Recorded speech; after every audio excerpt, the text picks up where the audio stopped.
Hi, my name is Anne McElhenney. And I'm Phelim McAleer. This is the Anne and Phelim Scoop. Good morning. Good morning. Good afternoon. Wherever you may Whatever be. time you're listening to this. From Tuvalu to Timbuktu, whatever time zone you're in. Yeah, it's Anne and Phelim time. Yes. It's Anne and Phelim time. It's 5 o'clock somewhere. It's Anne and Phelim time somewhere. Wherever you are, yeah. Yes. So we have a huge amount to get through today. We do have an international audience. We do. And I know we have an international audience. Got people even in Indonesia listening to us. That's right. We have a huge amount to get through today, so yes. I'm actually going to give quickly the rundown. But actually, it's a brilliant podcast today. I think we've got really amazing stories. First story is from our old friend Josh Fox, who made the documentary Gasland, that we made our documentary Frack Nation in response to that. That's one of the first items. Phelim's phone's making noises. The second item we're going to be looking at is some news from the Bernie Sanders campaign, some recent shocking news from the Bernie Sanders campaign, thanks to Project Veritas and James O'Keefe. We have a third story, which you might have heard about, with Vince Vaughn going to the Clemson game. I want to talk a little bit about that. There's a new documentary about Hillary Clinton on Hulu. Aren't we all looking forward to that? What a treat. More things in the arts as well. There's a new HBO documentary about how we're not going to be able to live on the earth. Actually, not a documentary, isn't that right? It's a drama series. Or a drama series, yeah, exactly. And then there's another drama series called The Plot Against America. And there is another piece of incredible information from the arts world of an exhibition that's opening this week in New York. You will not believe it. We're going to get to that later, but you're not going to believe it. What the art exhibition in New York is about. You know, New York has made a lot of weird artistic choices. This ranks right up there with all of them, and I think don't tune out too early to miss out on that. The recipe from today is like kind of a non-recipe, but it's kind of like a sort of a slight variation on something that I've talked about with a lot of love before. But is make your bread pudding with old stale croissants. Is your bread pudding your most popular dish? I have to say, I just had a lot of people over yesterday for a brunch. 10 people. We had 8 because you told 2 of them to come on Sunday. And whatever day it was. So basically we had a brunch, and what the funny thing about the brunch was that there was about 10 different things to eat, and in amongst all the 10 things there was to eat, there was a very large bread pudding consisting of a bread pudding made with stale croissants. I have to say it was the most popular thing there. We'll come back to that. Yes. And we will come back to the bread and butter pudding. And we have a movie recommendation that we want to talk about. And we also wouldn't round out our lineup for today. And we'll say this over and over again. Thank you. Thank you so much for coming up to the plate when we made an appeal last week. Really, really, really important to keep us on the road. Yeah. We are so grateful to you guys, and it's so every time one of those donations drops, it's like, you know, it's like this kind of like, oh my god, and we look at the name and we like us, you know, and it's really so really we nice. we had a donor who very generously offered $25,000 if we could match it, and people have really stepped up to the plate. And people were great. We can't keep going without these donations. We rely on you. We do a lot of work. We do FBI Lovebirds. We do the Gosnell movie. Ferguson. All these projects that we do, and they're all funded by you. And please keep doing it. Yeah. Unreportedstoriesociety.com. Yeah, we I should have said that exactly. Yes. Unreported Stories Society. Go to unreportedstoriesociety.com and you can give there. You know, your donation creates truth, creates reality. Yeah.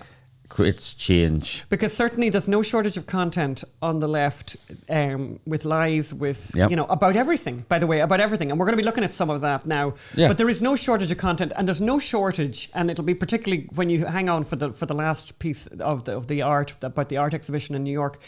There's no shortage of money pushed into the arts on the left, spreading, you know, in an enormous number of cases, spreading complete lies. Yeah. But talking of which, a nice segue there that I didn't even. I'm going to say that I knew what I was doing, but anyway, Phelim. Let's segue into the arts. So Josh Fox, our old friend Josh Fox. For those of you.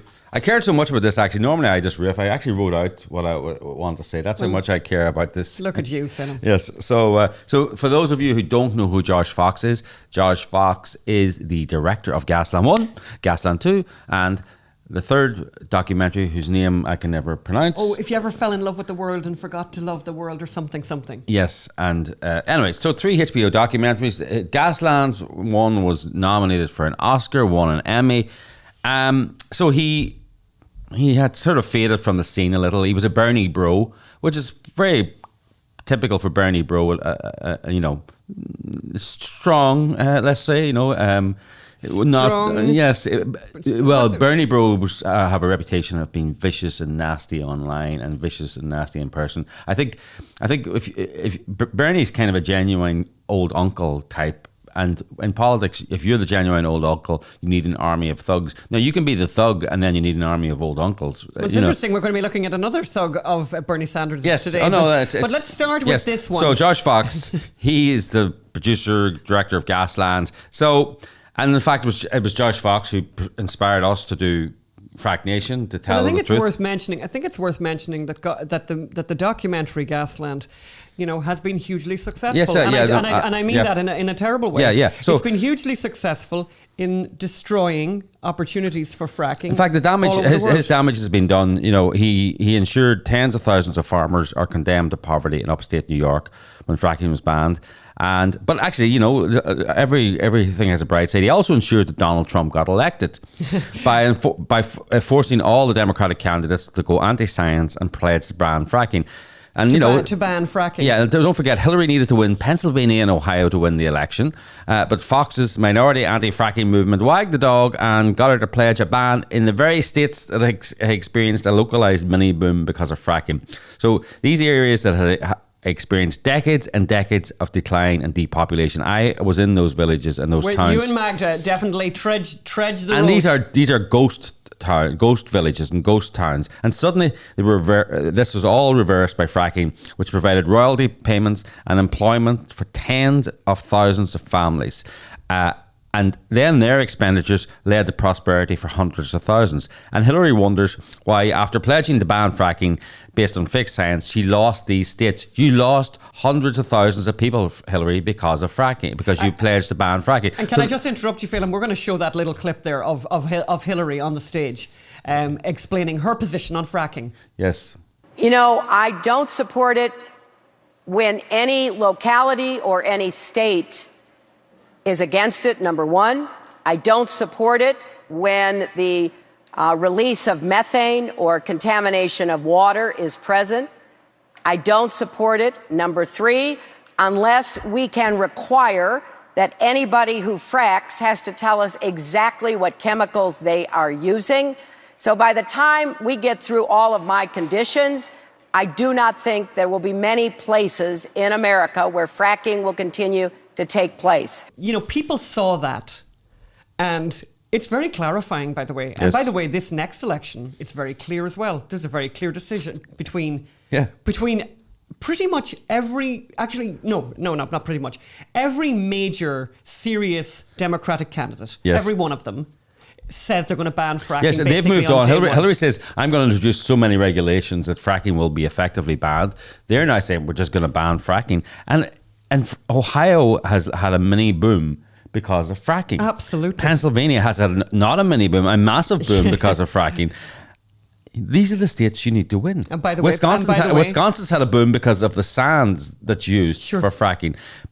And the Central Valley in California, which is not, everyone thinks of California as super wealthy, but you think about the Central Valley in California, where people aren't that wealthy, and again, where fracking, is obviously offers an amazing opportunity. Having said that, California is not that important for the presidential election, but Pennsylvania and Ohio, I think they are. So now Fox has reemerged. Josh Fox has reemerged with a play. The Truth Has Changed, and it looks like Fox and the way he behaves has not really changed. The play was running in the prestigious New York Public Theatre, who, little aside here, they when I wanted to bring Ferguson to New York, we approached them and they said, oh, yeah. And then when they realized what the play was about, they just ghosted us. No response at all. Anyway, this is the New York Public Theatre. So, and it was running as the part of the prestigious Under the Radar Theatre Festival. Very cool. And And on was it Friday of last week or Thursday of last week?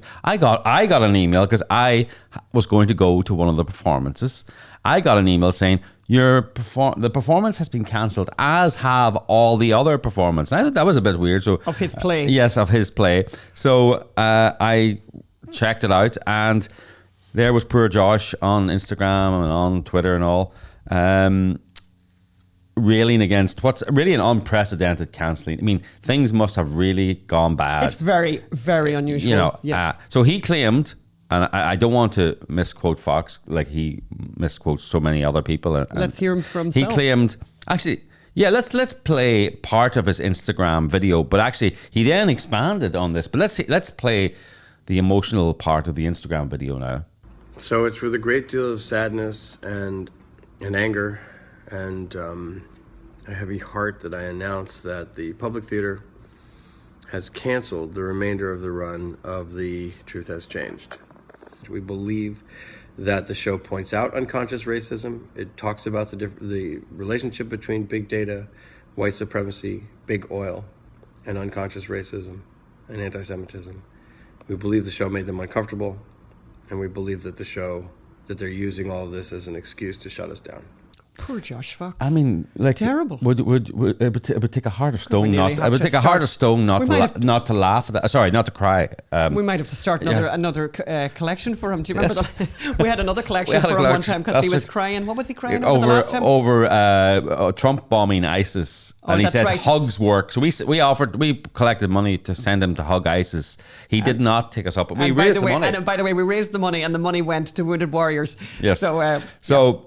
We'll put that up from the Indiegogo page. So he claimed, and in a subsequent statement, the statement, and I'm just going to read this, was a result of racism and anti-Semitism.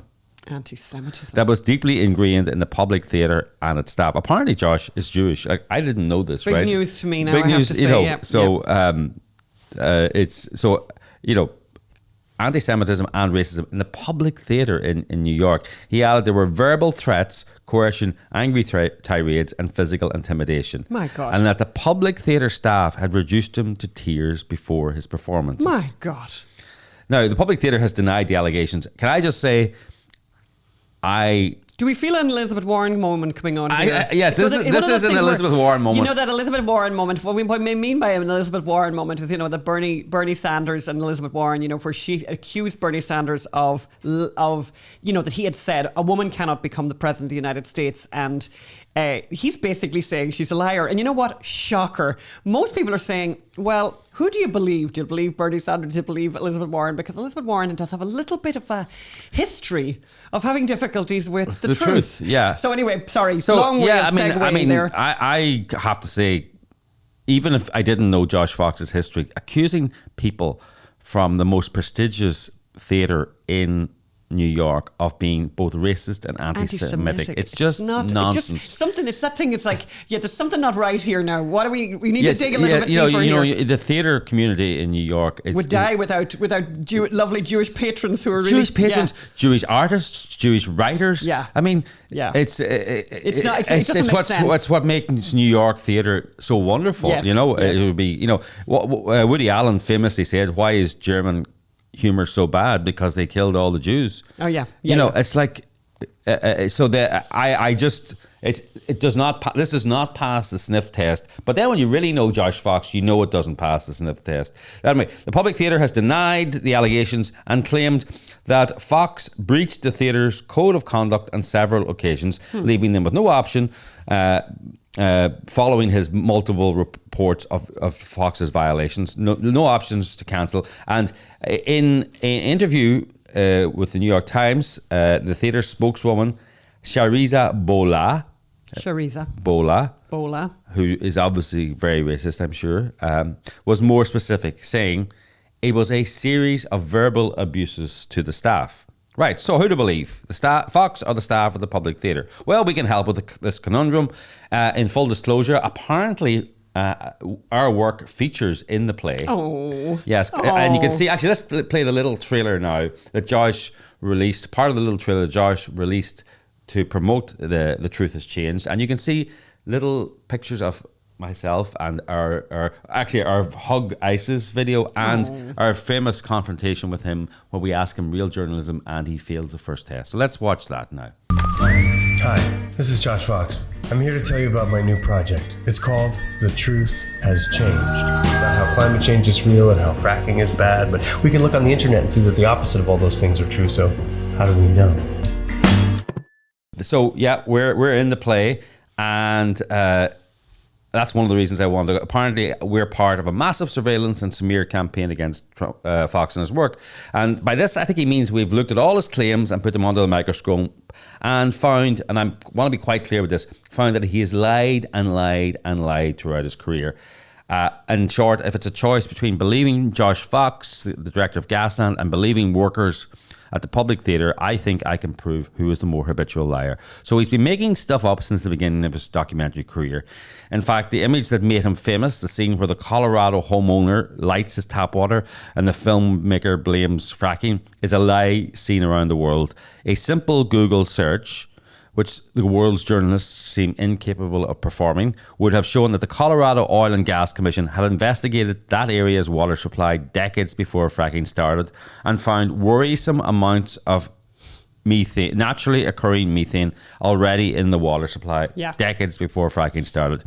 When I confronted Fox with this information, he admitted knowing this, but let's watch that confrontation there. Let's watch the end and the crucial phrase. Let's watch him admit he knew there was methane in the water before fracking, that methane has existed in other places before fracking started, and why he thinks that's unimportant. Let's watch that. Well, I don't care about the report from 1976. There were reports from 1936 that people say they could light their water on fire in New York State. But that's no bearing on this situation at all. I'm curious about why you didn't include relevant reports from 1976 or 1936 in the documentary. There are also reports of people getting hit by cars in Denver in 1987. They're not relevant. There's a difference. Don't we owe a journalistic duty to show that there was problems with gas in water before fracking started? But there weren't. Troublesome amount of methane. What's the? You show me the report and I'll tell you if I think the concentrations are valid. There is methane in groundwater. It happens. Most people watching your film would think that lighting your water started with fracking. You've said yourself, people lit their water long before fracking started. Isn't that correct? Well, yes, but it's not relevant. It's not relevant. Not relevant. It's not relevant. Yes. It's not relevant. I'm going to make a documentary where the killer moment in it, the climactic moment in the whole documentary is, oh my God, these people's water is on fire because of fracking. Yeah. It's completely untrue, and their water was on fire forever. But and as we know, because we did the research for this film, this documentary, the water was on fire for centuries all over the United States. Thus, the name of all these towns called Burning Springs. Yes. But that's not relevant.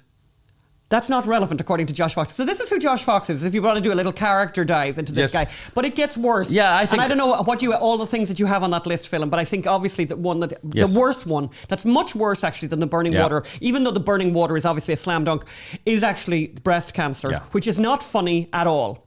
So cancer isn't funny at all. Yes. And to lie about cancer, it's despicable. Let's listen to the little clip. It's a big film that he released, and let's hear him tell the lie of the breast cancer lie. In Texas, as throughout the United States, cancer rates fell, except in one place, in the Barnett Shale. The 5 counties where there was the most drilling saw a rise in breast cancer throughout the counties. That frightened millions of women. But the Associated Press got interested in that claim, the Associated Press reporter, and they tried to find the source. And in short, they interviewed every expert after expert, and the experts found there's no evidence of any such increase, and that the women and their families have been terrified unnecessarily. And when so number ding. Yeah. This is who Josh Fox is. So he would lie about breast cancer. It's inconceivable, by the way. I mean, it really is. I mean, lying that you are, Native American or whatever. It's bad enough, by the way, Elizabeth Warren, right? It's pretty bad. No, I know it's bad pretty enough. bad. Taking a job from a minority. So they had a job set aside for a minority. And terrifying people about cancer it's it's inexcusable and it's unforgivable. Actually, this is who he is. And it just goes on. I mean, his second movie was based around Pavilion, Wyoming, and the methane in the water there.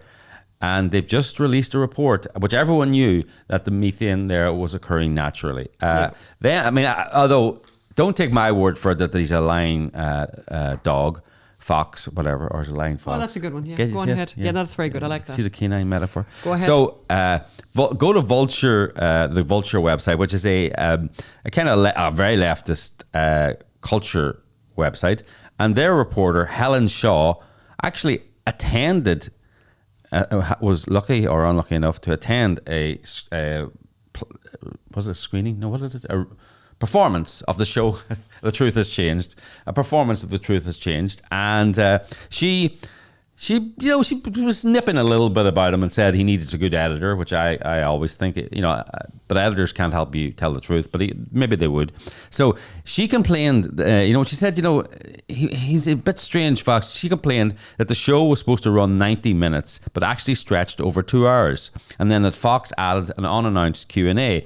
Now, this may seem minor to you and me and to people out there, because if we want this to last 2 hours, this podcast, because we're the bosses, and there's not a line of people looking to record the next podcast we're ruining, in our garage. Correct. Right? However, if you're part of a film a festival, the next show festival is on. Like it's a so your fellow thespians, are lined up, ready to bring their show on. And by the way, super nervous. And their audiences are there, and they're doing rehearsals and sound checks. So here's what's happened. And your thing is 90 minutes, and you go to 2 hours, and then you have an unannounced Q&A. As she said, this may seem minor, but it can have major repercussions in a tightly scheduled festival in which every artist needs to share space. So Josh Fox doesn't share. He doesn't like to share. No respect for the next set of artists. I like this, and let's have the picture up on Instagram from his Instagram feed now. It's the white. Actually, it's kind of white power. This is so funny. So all the audience are all white, by the way. Interesting enough, they're all at the end with their hands up. White power. I suppose. Josh Fox power, and he entitles it "Standing Ovation at My Performance." Right, so she was at that performance, and says also at this Helen Shaw in Vulture.com. Also at the end of the performance, I saw a handful of people stood to applaud, but the majority did not. He then asked for us all to stand to raise a fist for freedom and resistance. Then he took a picture. And I noticed that he recently Instagrammed an image of a unanimous, quote, standing ovation at the public in a fist-raised pose he asked for. And then she says, it seems the truth is malleable. Oh, right? Nice one. All right, enough of Josh Fox for today. But I could keep going. And you know what? I know you could, Phelim, so I'm going to definitely stop you. But I think that segues well into, by the way, because when you think about it, that sort of sounds like the Russians. Do you know what I mean? Where they manipulated photographs and stuff, right? So we've had this. James O'Keefe did this amazing sting on Project Veritas. Project Veritas did an amazing sting on the Bernie Sanders campaign, and it's a great story. And basically, there's a guy called, and the sting was done on a guy called Kyle Jurek, who's an Iowa field organizer for the Sanders campaign.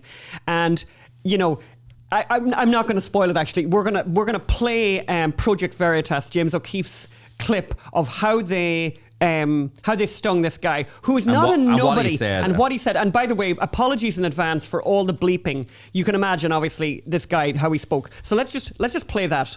There's a reason Joseph Stalin had gulags, right? Mm-hmm. And actually, gulags were a lot better than what the CIA has told us that they were. Like, people were actually paid a living wage in gulags. They had conjugal visits in gulags.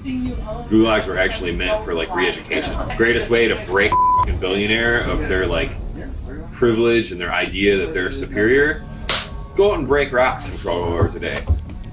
You're now a working class person, and you're going to learn what that means. Right? So basically, here we have an organizer, as I said, the Iowa field organizer for the Sanders campaign, basically saying that gulags were lovely. Actually, do you know what I mean? You could have conjugal rights.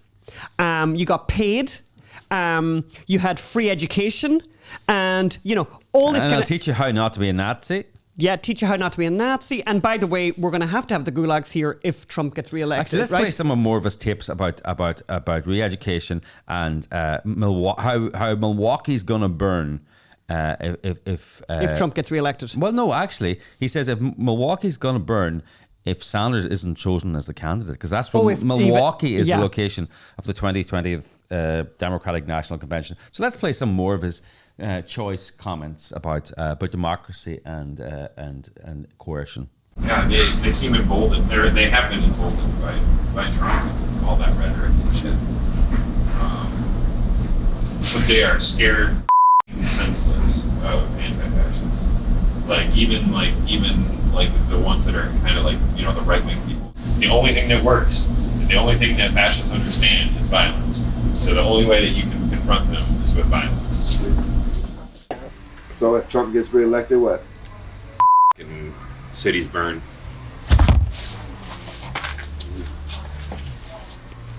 What we gotta do? Yeah, I mean, we don't have a lot of time left. We have to save human civilization. And obviously, Trump, don't give two about making sure that the world doesn't burn. Bernie doesn't get the nomination, or it goes to the second round at the DNC convention. Milwaukee, word.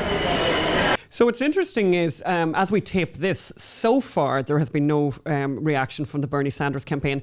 And by the way, the other thing that's quite extraordinary is that mainstream media has seemed very incurious about a guy who is not a nobody, who is somebody, who's in a leadership position. There was a debate. These tapes were released before the last debate, and they were never asked on stage about your Iowa field organizer who thinks that people need re-education.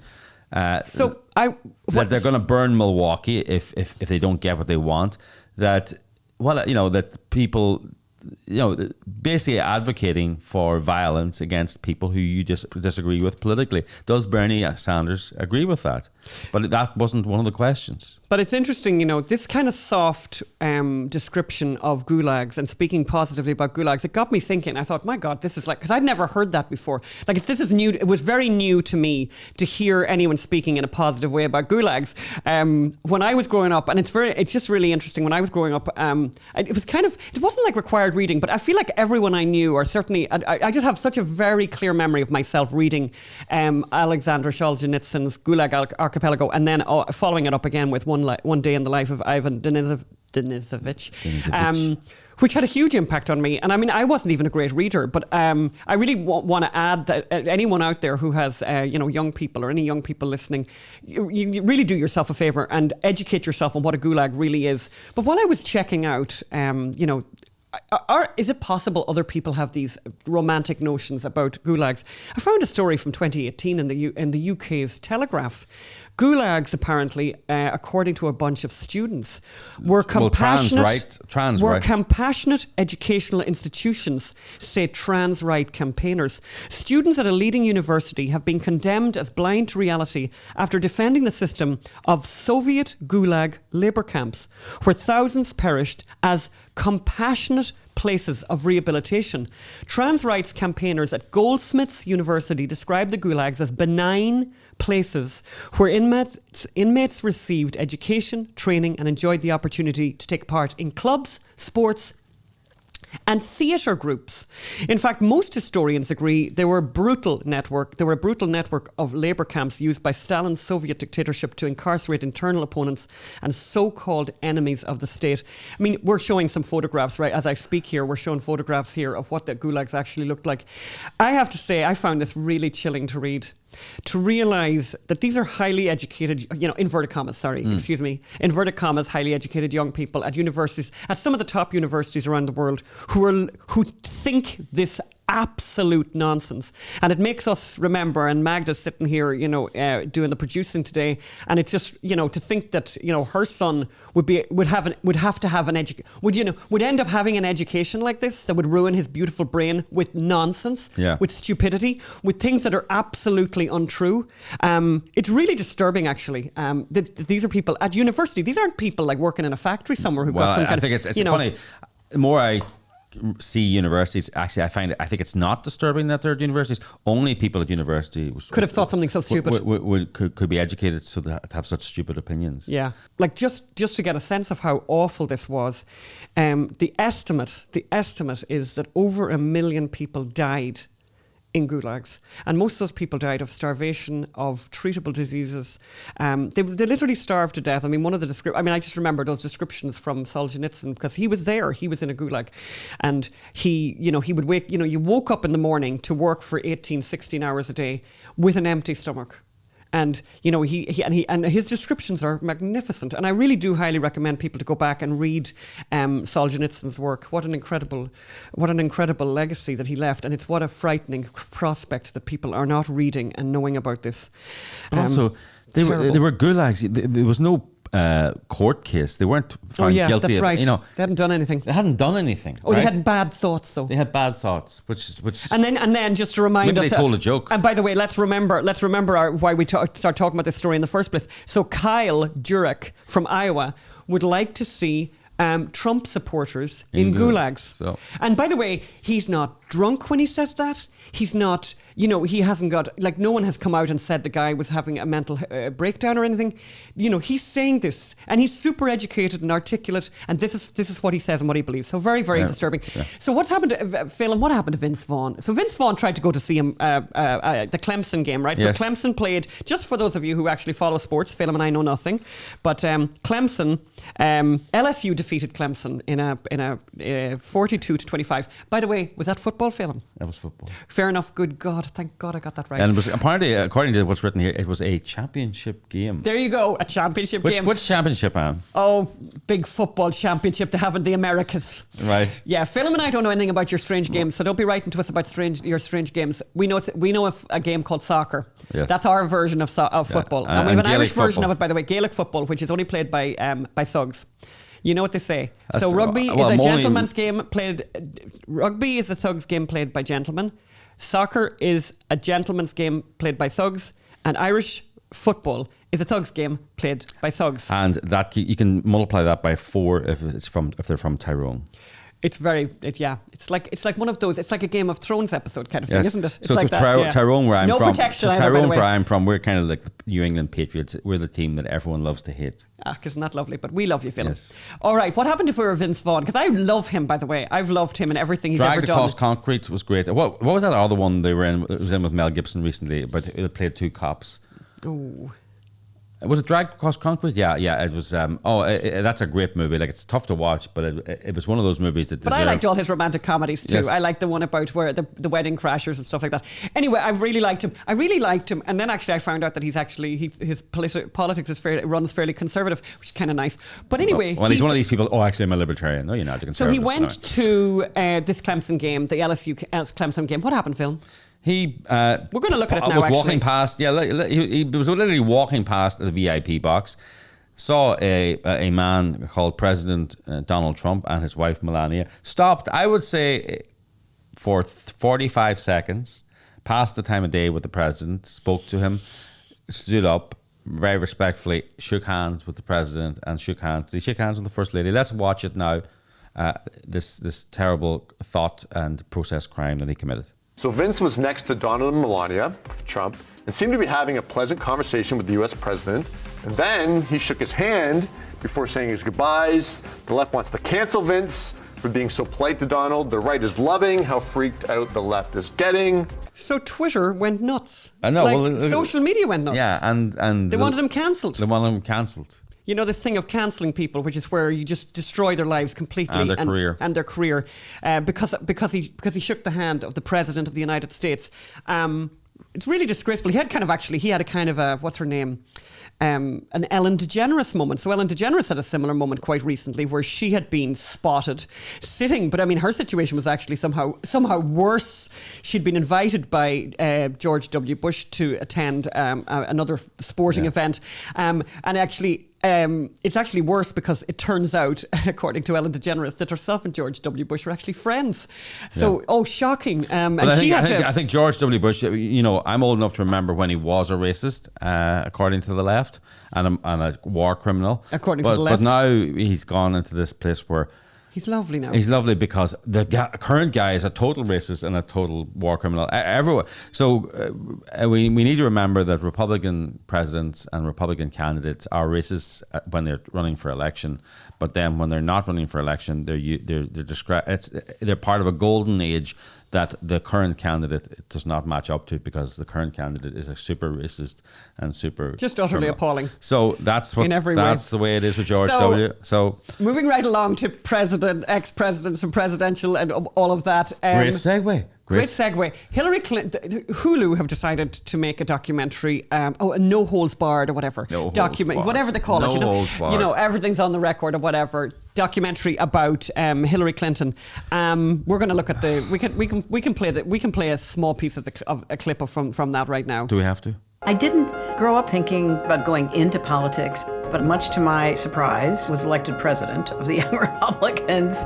I got into law school. I thought I'm going to try to make a difference in people's lives. I took a class and I saw Hillary sitting there. And he was watching me. She closed her law book. I said, if you're going to keep looking at me and I'm going to keep looking back, we ought to know each other's names. I'm Hillary Rodham. Who are you? As long as she has been in public life, there have been these ups and downs. You know, be our champion, go away. You want to make a difference. You want to have an impact. Well, then you got to get in the arena. It's pretty awful, by the way. Just yes. even the trailer is pretty awful. But I think the only reason we actually decided to do this was because they had a recent screening of it at TCA, which is the Television Critics Association, right? And no, actually, it's where they announced it and they screened the trailer, and Hillary was there. Like, Hillary went to it, and this is the world. This is the world and America's television critics. This is a bunch of people who love TV, who are keen and mad for the latest scoop and the latest story. And this was announced. No one knew this was coming. Hillary was there, but bit of a celebrity. And guess what happened? She expected. So she had this thing where she sort of expected that this mad rushed, a big scrum or whatever, and. There wasn't a scrum of people wanting to talk to her afterwards, and she was actually she was standing there going, "Okay, you can come up and ask me questions now," because I'm so relevant. And everyone's going, "Well, there's a Game of Thrones reboot, Actually, there's a free bar, yes, or something. whatever. Yeah, but anyway, I have everyone to collect my child from childcare or whatever it is. No one wanted to talk to her. She was disappointed. She was looking forward to the scrum, but didn't happen. It's just so. The world is not crying out for a Hillary Clinton documentary. Clearly. This is one of the most investigated and analysed women in history. Yes. And I can guarantee you one thing, that in her interviews, she said she gave 35 hours of interview. She has said nothing new or interesting or new revelations. I can guarantee that. Yeah. And I can guarantee you that the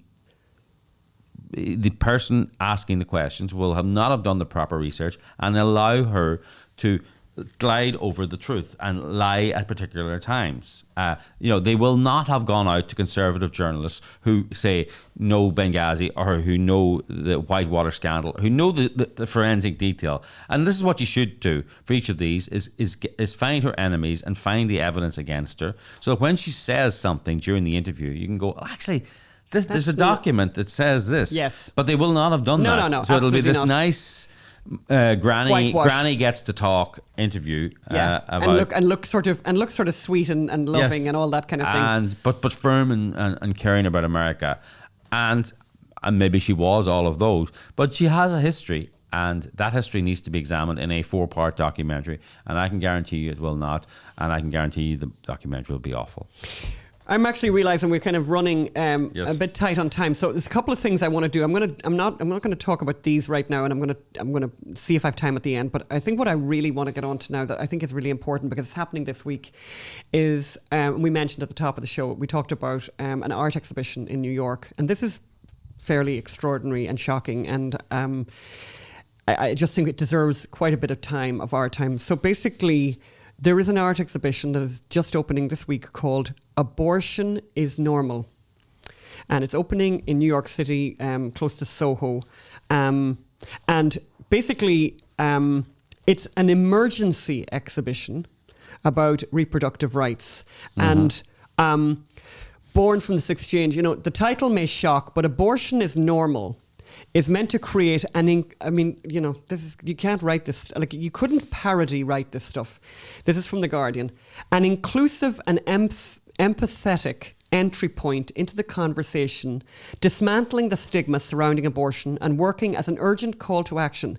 The exhibition includes participants of all races and all genders, some of whom have had abortions. All 72. Some of whom have all had the men abortions. who've had abortions, yes. And others who are soon to be or current parents.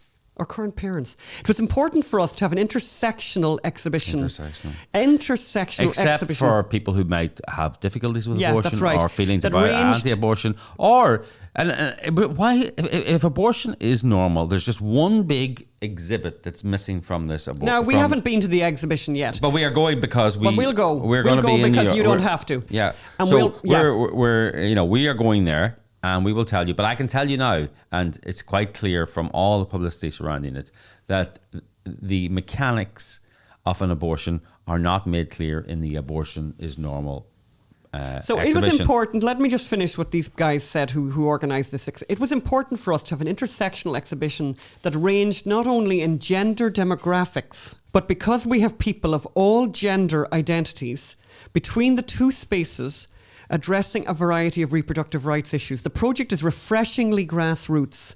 Most attendees at the opening learned about abortion is normal directly through participating artists and via social media. In the DIY spirit, zine style, foldouts were distributed rather than catalogues, and several luminaries contributed new work specifically created for the show, including whatever proceeds for the show. Love this. Proceeds for the show will be split between Planned Parenthood and Downtown for Democracy, a PAC launched in 2003. The show, which came together in a matter of weeks rather than months or years, reflects this immediacy. People were really enthusiastic about making this happen, especially at the beginning of an election year. So we pulled all hands on deck with volunteer help picking up work and with consignment and loans. It was a huge team effort, but it's something that I hope will change people's minds about choice. That several blue chip artists whose work fetches in the tens of thousands on auction were willing to donate a truly unique. Living in these times, no is not an option, said the artist Robert whoever, who donated a full-scale work. So many have worked so hard and for so long to safeguard these rights, whatever. Here's a quote from the organisers of the exhibition. "We're trying to protect our children and our younger female friends." She pointed out that the show is not a contribution to one candidate, and it certainly is powerful in whatever. The exhibition comes as part of a wave of art, and social projects meant to normalise abortion, including Shout Your Abortion and Abortion Out Loud, and fits into the larger history of using art to power social change. Fine. And here's what we want to contribute. We'd love to contribute an exhibit for the exhibition. So we're going to show that exhibit right now. What we're showing is a clip from the movie Gosnell, and it's a clip showing, and we're totally on the record on this. More than 2 good legal abortion doctors gave evidence during the trial of Kermit Gosnell in order for the jury to be told and to understand what a good legal abortion what a looked like. normal abortion is. And so we decided, when we read that testimony, we decided to put that testimony into our movie. And I think I am on the record as saying this, and I don't think anyone's ever challenged me. I don't think anyone has ever done that before. I don't think that exists anywhere else in the cinematic world. This is a verbatim description by experts of what a normal abortion it is. So all we've done is edit it down. We're We've making edited abortion it down normal. Let's hear the clip. Let's hear it. So when you inject the fetus, do you put the needle here? No. Here? Yes. Right there. And that stops the heart. That's correct. And then you use forceps. You use these and you reach up in there and you grab a hold of an arm or a leg or whatever and you pull on it until it comes out or comes off. Correct? That's correct. But with larger fetuses, they remain intact. Of course, because the head's bigger. Makes it more difficult. What do you do then? We use a machine to suction out the gray matter. The gray matter, the brains. So you suction out the brains, and then what happens? Then the skull collapses and the fetus can be removed. Right. Now, isn't it true that sometimes in order to get the suction machine into the fetus, you have to use a pair of scissors to make a hole in the back of the neck? Sometimes this happens, yes. So before, when you said that you'd never cut the neck of a fetus... I was referring to a live birth. Oh, okay. Yeah, I get it now. Have you ever had a live birth during an abortion attempt, doctor? No, I have not. Because we listened to the sonogram to ensure that the fetal heart has stopped. Well, what if you made a mistake? We don't. Well, what if you did? Objection, hypothetically, Your Honor. Your Honor, she's a medical expert. I'd like to have her opinion. Overruled. I'm going to allow the question, but stay on point, counselor. What would you do if the baby was out and it was breathing? We would issue comfort care. Comfort care. Can you define that for us? That's keeping the fetus warm and comfortable. Eventually, it will pass. Eventually, it would pass. So basically, you'd let it die.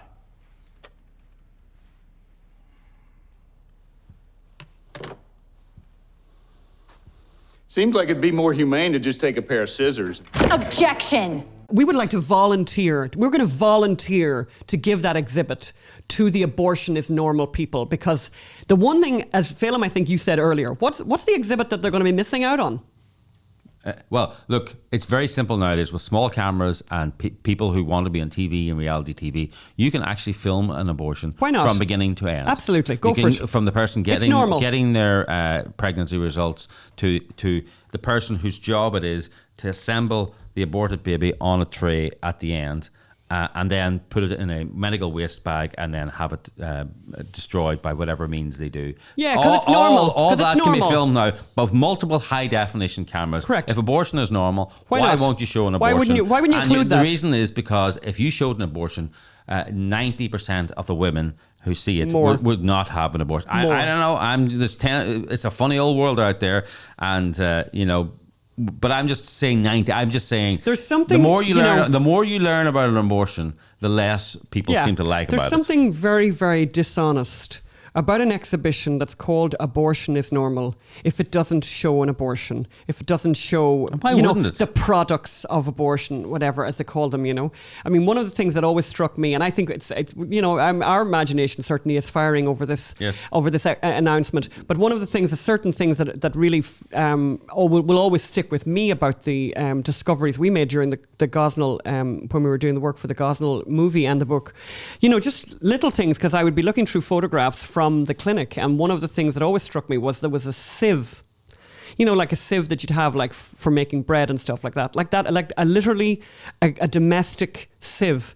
And I had to ask somebody what it was for, and they often talk about these early abortions. People talk and they kind of dismiss the early abortions as kind of like it's a nothing burger, and actually we get criticized. People who are pro-life get criticized for, you're always talking about late-term abortions. No, well, let me talk about early abortions then. So in the early abortions they use a suction machine and they have this sieve.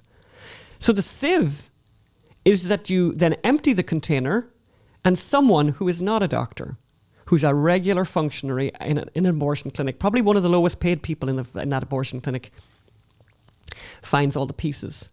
To make sure there's none left in. To make sure, and it's absolutely essential you do that no pieces be left behind, because otherwise they would cause sepsis and all of that. So that's a job somebody does. So there's a bit of a normal abortion for you, and I think it'd be great if they could include that in the exhibition. And you know what, let's see their courage and their bravery. But Phelim and I will be reporting to you guys from that exhibition. Yeah. We're definitely going to be going there. Okay. Sorry. So moving right along. But it's very shocking. And by the way, I think as we spoke there, you saw some of the exhibits that they are going to include. Yeah. We're now talking about bread and butter pudding, aren't we? We're going to talk about bread and butter pudding, and I don't care that I talked about bread and butter pudding a lot. I don't care, because honestly, anyone out there who wants their friends and family to think that they're a genius should really just make a bread and butter pudding. And the real trick, obviously, I said it before, is the staler that the bread is, the better. You don't want blue on it now, but you want it to be really hard. And the really good trick, and my little trick this week, and I have to say we did get a very, very good response when we made it for the brunch, was to use stale croissants. And by the way, you can buy croissants super cheap, by the way, at Costco. I just spotted them yesterday. Like you could buy like 25 of them for like $5. Take them out of the packaging and let them get really dry. And you know what else you could do? You could put them into the oven and just put the oven at a low temperature and let them dry out and dry out and dry out. The drier they are, the nicer your bread and butter pudding is going to be. And then you make that, and it's just ridiculous. It's ridiculous. The custard it's really any quantities at all. And I know that people really drives them nuts. But you can, and I've sent the recipe out before. But basically, I reverse the quantities. They have usually it's more milk than cream, and I do the exact opposite. I do more cream than milk. God, it's just the best thing ever. And you serve that piping hot out of the oven with vanilla ice cream, and people will think you're a genius. And it's pleasant to be thought of as a genius. You know, It's nice. And talking of geniuses, I actually want to do a quick shout out on the very end of this show for a movie that we would highly, highly recommend to you guys. And that film is To End All Wars.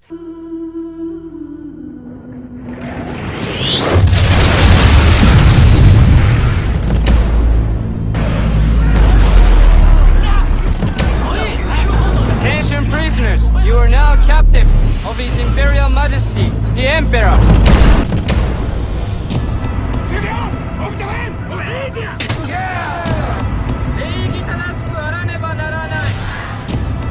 I'm still alive, you can understand that, can't you? Take a look around you! You tell me what you see.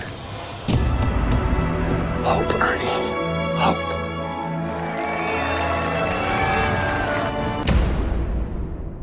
The screenplay is written by our friend Brian Godawa, and it's really interesting. I took a note of the dates. So it came out before the book Unbroken was written, and before the movie, obviously, Unbroken was made.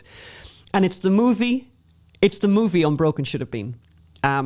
And it's very, very powerful. I will just warn people that it's very violent, and I find that it's very violent. I would say if you're it's got an R rating for the violence, and what I would say is I would recommend for those of you who are like me who don't like violence. I covered my eyes because I wanted Phelim to see it all in case I missed something. But you could always fast forward over the little bits where it's very violent. But it's really worth seeing. It's very powerful. It's a piece of it's a spiritual story. It's a true story. It's exactly true. What you see on the screen. It's brilliant. To End All Wars, and it's on Amazon. And if you have Amazon Prime, you'll get it for free. I think we've sort of come to the end. Again, I think the last thing that we really want to do is say thank you again to everyone. You're keeping the lights on here, and we're really, really grateful for you. And every time you write, every time you send in money, it's like it just means the world to us, and we're super, super grateful. Okay, well, thank you. Yes, we do appreciate it, and thanks. And we'll be seeing you. You'll hear from us very soon about that exhibition in New York. Yeah, because we're going to be in New York. We're going to be in New York. And we'll talk about that again. Thanks so much. Thank you so much. Bye. Bye, everyone.